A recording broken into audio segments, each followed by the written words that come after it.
நிறைவாழ்வு AG சபை வழங்கும் morning மன்னாவிற்கு உங்களை அன்போடு வரவேற்கிறோம்.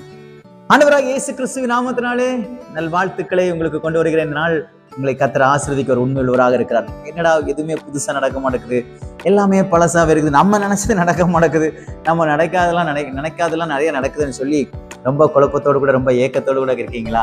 ஏதாவது புதுசா கர்த்தர் செஞ்சாருன்னா நல்லா இருக்குமே, இந்த விஷயத்துல நான் ஒன்று புதுசா எதிர்பார்க்கிறேன், இந்த விஷயத்துல ஒரு நன்மை நடக்கணும்னு எதிர்பார்க்கிறேன்னு சொல்லி ரொம்ப புதிய காரியத்தை குறித்து ஏங்கி கொண்டிருக்கீங்களா?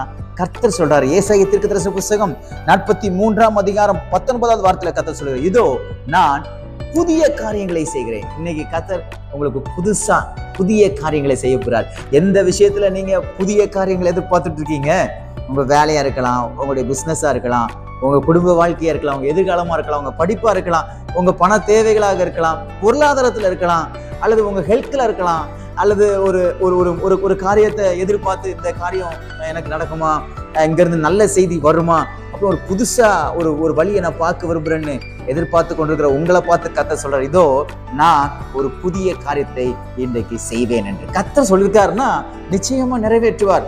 சூழ்நிலைகள் கொஞ்சம் வித்தியாசமா இருக்கலாம், நடக்குமா நடக்காதுங்கிற பெரிய கேள்வி. பாருங்க, சவுல் எப்பொழுதும் அவன் கோலியாத்துக்கு பயந்து இருந்தான்.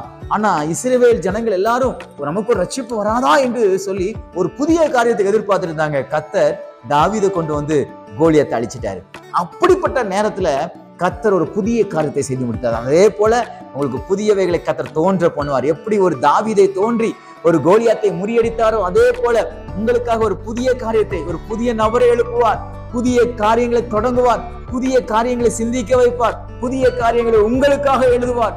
உங்களுடைய காரியங்களை நீங்கள் பார்க்கும் பொழுது அது ரொம்ப வியப்பா இருக்கும். சே, என்னடா இது புதுசா இருக்குது, இதுவரைக்கும் நம்ம இப்படி பார்த்ததே இல்லையே, இதுவரைக்கும் நம்மளால இப்படி கேட்டதே கிடையாது, நமக்கா இப்படி நடந்திருக்குன்னு சொல்லி நீங்க ஆச்சரியப்படுகிற மாதிரி தேவன் உங்க வாழ்க்கையுடைய எல்லா சூழ்நிலையிலும் அவர் புதிய காரியங்களை செய்வார். விசுவாசிக்கிறீங்களா? எனக்கு புதுசுனைக்கு கர்த்தர் செய்ய, புதுசா கர்த்தர் பல அற்புதங்களை செய்ய போறாருன்னு எதிர்பார்த்து கொண்டிருங்க. நிச்சயமா உங்க எதிர்பார்ப்பை தேவன் இன்னைக்கு நிறைவேற்ற உண்மையுள்ளவரா இருக்காரு. ஏன்னா வாக்கு கொடுத்திருக்கிறாரு, நான் உனக்கு புதிய காரியங்களை செய்வேன் என்று. நிச்சயமாய் செய்வார். இந்த நாள் அநேக புதிய காரியங்களை பெற்றுக்கொண்டு தேவனுடைய கரத்திலிருந்து அற்புதத்தை பெற்றுக்கொள்கிற நாளாய், ஆசீர்வாதமான நாளாய் தேவன் மாற்றி கொடுப்பாராக. God bless you.